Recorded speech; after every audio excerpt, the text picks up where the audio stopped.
Now in example B, I have a trinomial again, and I might think, okay, I can just factor this using the AC method. But as I look at it, I notice that this power is not an even number, and it doesn't have this whole relationship here where this power for the leading term is twice the power of the middle term. So I can't just factor it like a regular old trinomial. There has to be another way. That's why we have to first ask the question, is there a GCF? And yes, there is. And this one, the GCF is 2x. So let's go ahead and rewrite this with our GCF on the outside, and let's see what's left over. Okay, so now you can see what it looks like with my GCF out. So I now have to ask, okay, can the part that's in parentheses, can this be factored again? Well, is there a common factor I missed? Nope, got them all. Okay, I see there's 3 terms, so this could be a trinomial that I can factor using the AC method. My leading term has a power of 2. My middle term has a power that's half of that, so I can go ahead and factor this with the AC method. So I'm going to just factor this trinomial piece, just that part, using my AC method.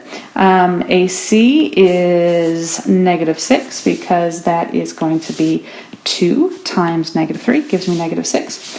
My B value is 1, so I'm looking for factors of -6 that add to 1, and those would be, let's see, I know we're going to have a 2 and a 3.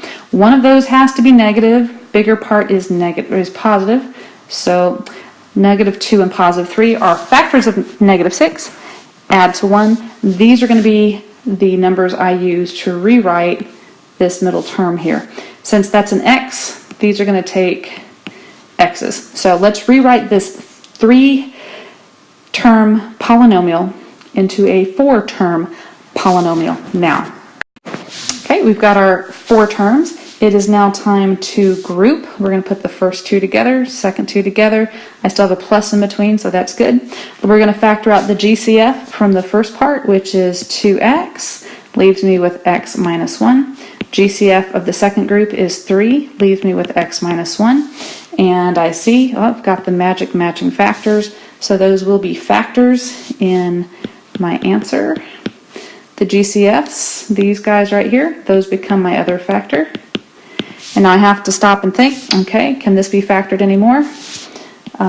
Let's see, no GCF there, no GCF there. Can't factor that anymore. So is that my final answer? No, it's not. We have to include that initial GCF right here. So we are going to take this GCF and these factors and put it all together now. So in this one, our final answer is 2x times x minus 1 times 2x plus 3. This is the final answer for example B.